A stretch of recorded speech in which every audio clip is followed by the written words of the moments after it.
Hi, I'm Stephanie. I'm at Maria's Bookshop in Durango, Colorado.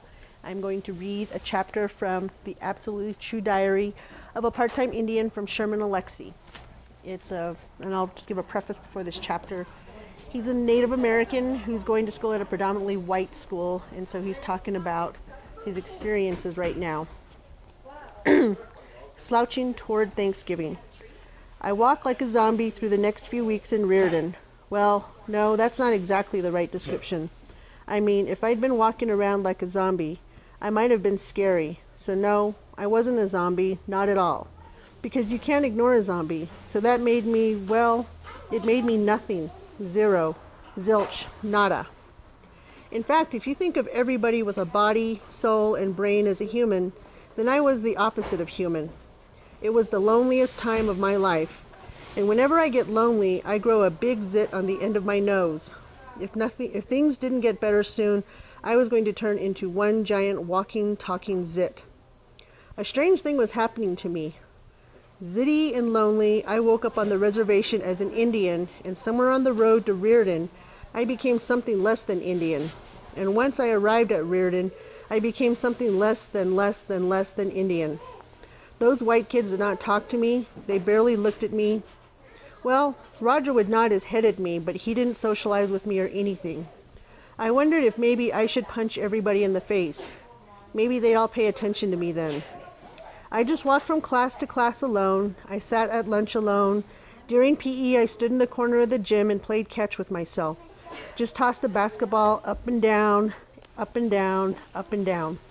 And I know you're thinking, okay, Mr. Sadsack, how many ways are you going to tell us how depressed you were? And okay, maybe I'm overstating my case. Maybe I'm exaggerating. So let me tell you a few good things that I discovered during that awful time. First of all, I learned that I was smarter than most of those white kids. Oh, there were a couple of girls and one boy who were little Einsteins, and there was no way I'd ever be smarter than them, but I was way smarter than 99% of the others. And not just smart for an Indian, okay? I was smart, period. Let me give you an example. In geology class, the teacher, Mr. Dodge, was talking about the petrified wood forest near George Washington on the Columbia River and how it was pretty amazing that wood could turn into rock. I raised my hand. Yes, Arnold, Mr. Dodge said. He was surprised that that was the first time I'd raised my hand in his class. I said. Yeah, I was so articulate. Spit it out, Dodge said. Well, I said, petrified wood is not wood. My classmates stared at me. They couldn't believe that I was contradicting a teacher.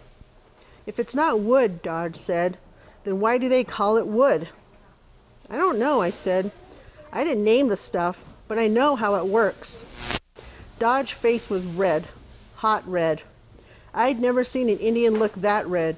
So why do they call us the Redskins? Okay, Arnold, if you're so smart, Dodge said, then tell us how it works. Well, what happens is, when you have wood that's buried under dirt, then the minerals and stuff sort of soak into the wood. They kind of melt the wood and the glue that holds the wood together. And then the minerals sort of take the place of the wood and the glue. I mean, the minerals keep the same shape as the wood. Like if the minerals took all the wood and glue out of a tree, then the tree would still be a tree, sort of, but it would be a tree made out of minerals.